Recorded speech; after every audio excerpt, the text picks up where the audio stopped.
61 million views, 6 years of waiting, 10 years of development, and summing their posted losses through just 3 of those years, from 2020 to 2023, over $75 million burned. But obviously the real number will be much higher. Of course, by now, Hytale is dead. Angry fans are demanding to know why. They're rightly curious. Ex-devs are leaking an environment of perfect being the enemy of good. Founders are making statements. It's a wild situation, but it is one that now has a glimmer of hope. And that's because ex-staff may be the ones to save Hytale. But I will caution you.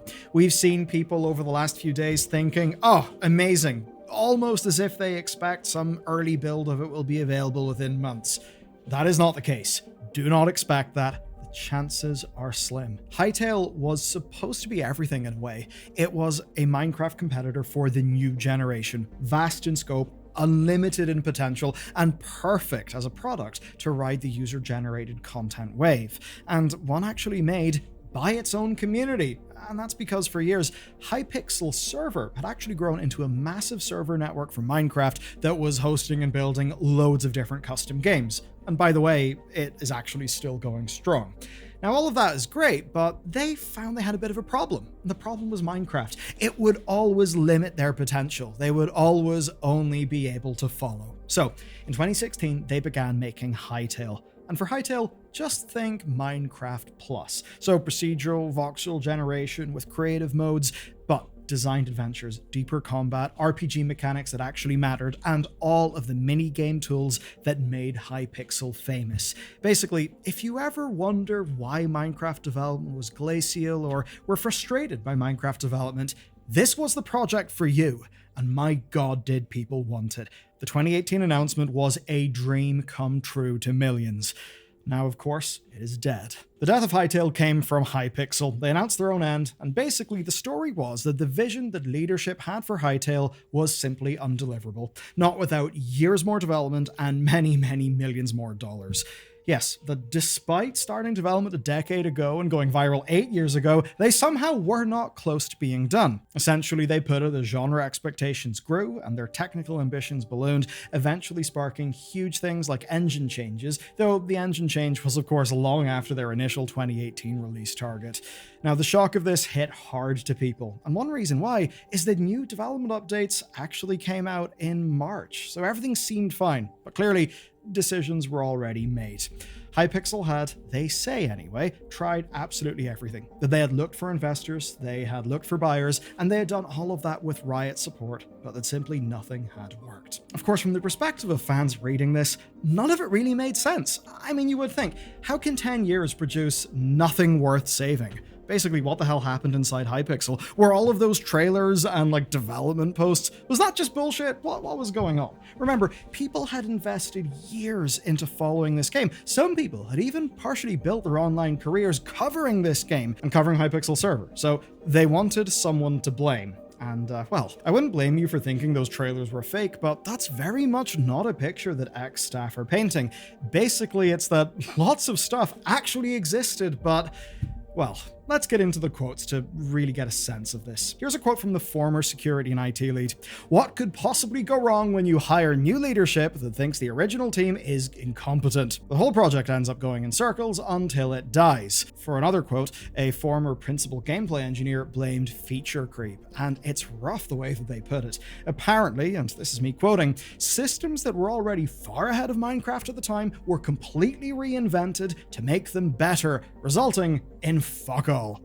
Basically, a clear pattern emerges from all of these leaks. Essentially, it's that there's the early period that's really going until 2018, where it's basically a bit like a game jam. There's new features being added every week, the development pace is fairly fast, and the ambitious scope is absolutely there, even at that earlier stage. Loads of player tools, loads of customization, absolutely a hard project to build. But then, Riot buys the company in 2020.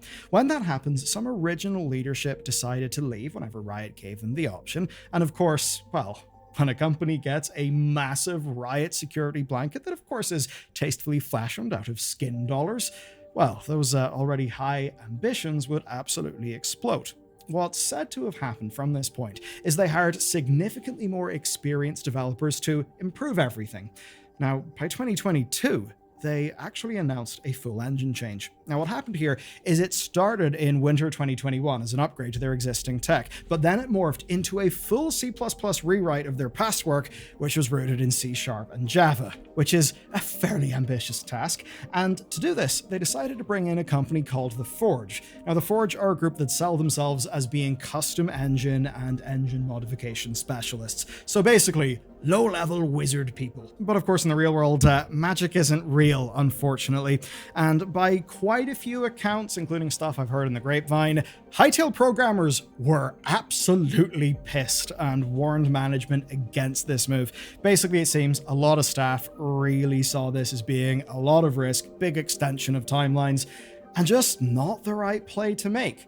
But to management, well, this was the path to more performance. It was the path to more platforms, I suppose, to more ambition, more reward. But the trade-off is, of course, obvious in hindsight. It involved spinning wheels and endless rebuilding. Because, of course, to make a game, you do actually need, the tools to make your game. That sort of thing is hard at the best of times, but obviously it's harder when you're in the middle of an engine rewrite that is, being led by an external company. So, by now, progress on the project was glacial. Staff were leaving in waves, and tension began to grow between the old guard and the new hires, between the original vision and the newer ambitions of this freshly moneyed up company. And to manage all of this, well, what do we get? We got more layers of production, more layers of management. Now, everything paints a picture of bad morale, of slow progress, and of a lot of challenge. Again, engine rebuilds are hard, and this is evidenced in their most recent public update to the game, because in that you see that they are still in the process of rebuilding core game systems. Of course, time costs money, and money was running out. Leadership say they had the right team for the job, but they didn't have the funding that they needed. Now, obviously, you look at that and you think, but hang on a second. You're owned by Riot, so obviously it's their fault. The reality, though, I would say is not exactly just that. Almost everyone I've seen is asking the same question, and that's because it's damn obvious. Why not get at least something back from 10 years of work? I mean, it does appear to be insane. And multiple staff do claim that a slimmed-down version could have launched years ago, one that essentially would focus on what Hytale server was known for, which, would have really appealed to their core fans, the people who actually got excited. But seemingly, Hypixel leadership repeatedly rejected this throughout development and did so using fairly familiar logic, that they needed to launch something worth playing. Of course, their definition of worth playing really being a very high bar indeed, or just simply not launch at all. Now, you might be thinking, what about Riot Games? Well, Riot isn't necessarily familiar with early access. Their closest model is doing a soft launch of a game in China, and even 2XKO, which is facing criticism of looking unfinished, isn't technically in early access. And this is where a bit of context matters. This is all stemming from an older era of Riot Games. Essentially, they bought the studio during their grand expansion, which, they literally framed as a 5-year plan. History tells us that framing your ambitions in the form of 5-year plans is not always the best thing, and this is absolutely one of those cases. It saw Legends of Runeterra, Valorant, their tabletop games, Arcane, and Riot Forge, all of that in 1 year. So this was all happening, right, when this was a company splurging on expansion, really just swinging for the fences. And based on reports, Hytale was already expensive, to the tune of $350,000 to $450,000 per month before Riot bought them. And remember, things get a hell of a lot more expensive after they get the Riot money. But obviously, no wonder Hypixel wanted that Riot money security. But of course, years later, things have changed. Those expansion bets have not paid off, and Riot Games is in full reset mode. And if I was to detail all the ramifications of that reset, this video would be twice as bloody long, so I'll just do a few TLDR things. Monetization changes have rocked League of Legends, $350 hyper premium skins that have got people properly pissed off. Then, of course, mass layoffs, which hit 11% of staff earlier on in this year.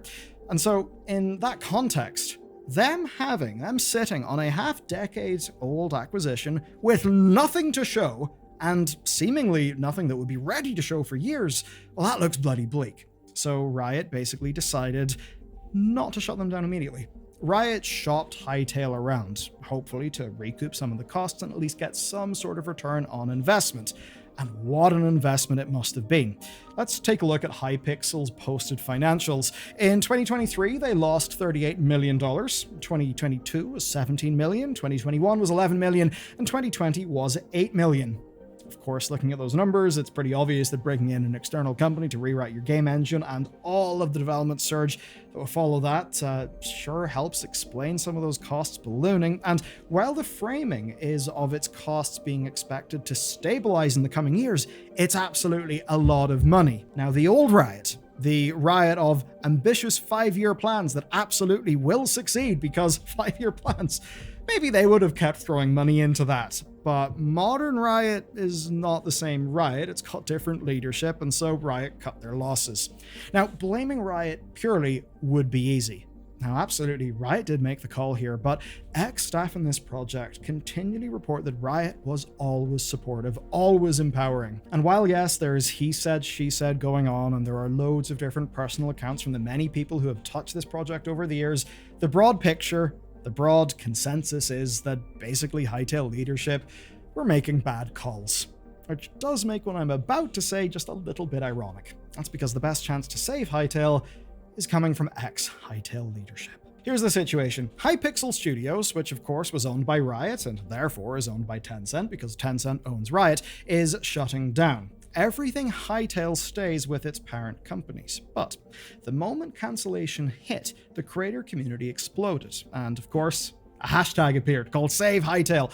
It started trending. They wanted something, right? A beta build, private servers, maybe a sale. And into this picture enters Simon.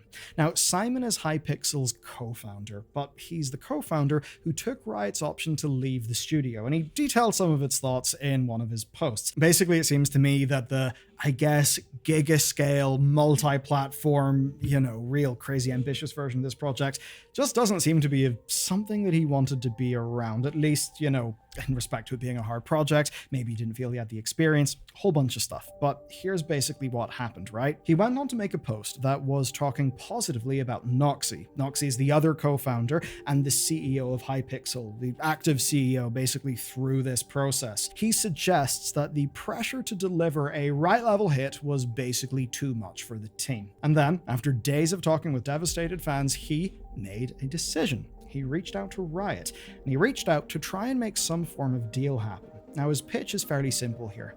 To perhaps get a relatively quick, not, within weeks, early access release of the game, for it to be PC only and a very much community-rooted development. Now, he wasn't just floating on vibes here, he's also committing $25 million of his own money. Of course, here's one problem. $25 million does not even come close to covering the sorts of losses, the development expenses that were in this game. I mean, it wouldn't cover even like last year's losses. And that does mean the development would have to be very, very different indeed. And he also did talk about not necessarily having an up-to-date picture of the game because he had been out of the game for years by that stage. But of course, with him hitting up Riot and talking to people, he obviously would know a lot more by the time he's doing things like talking about putting 25 of his own million into the project. I'd certainly be curious to know what the codebase would actually look like right now. How far into the rewrite are they? What sort of feature regression have they got, like with the new codebase compared to the old? There'll be a lot of tricksy stuff. Now, as for the other stuff Simon's doing, well, he actually just funded his own studio last year, and it's one that's full of ex-Hytale devs, so basically, he's got a connection to the project, but he has a very weak connection to the failure of the project, because basically, he doesn't really seem to have been there during the years of, the greatest excesses, and where the worst decisions were seen to be made. Now, obviously, he was there in 2018. And, they didn't exactly ship the game in 2018 like they intended to.